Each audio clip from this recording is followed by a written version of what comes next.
Economic problems generally means the problem of making choices that occurs because of the scarcity of resources.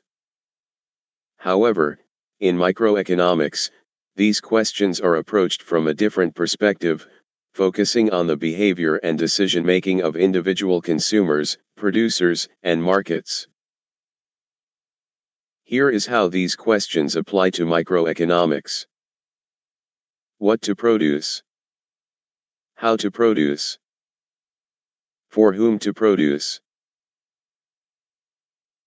What to produce? The question of what to produce is answered by individual firms and households.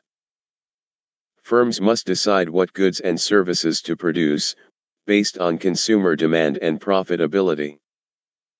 They must also consider the availability of resources, such as labor and capital, and the technological capabilities of the firm. Households must decide what goods and services to consume, based on their preferences and budget constraints. How to produce? The question of how to produce is answered by individual firms. Firms must decide how to produce goods and services, based on their available resources and technology. They must consider the most efficient and cost-effective methods of production, such as labor-intensive or capital-intensive production methods. For whom to produce? The question of for whom to produce is answered by individual firms and markets. Firms must decide who their target market is for their goods and services, based on factors such as consumer preferences and income levels.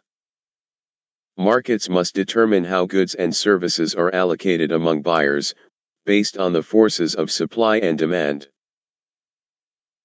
Overall, microeconomic issues focus on the behavior of individuals and firms in specific markets, and how their decisions and actions affect the production, consumption, and distribution of goods and services. Thanks for watching this video.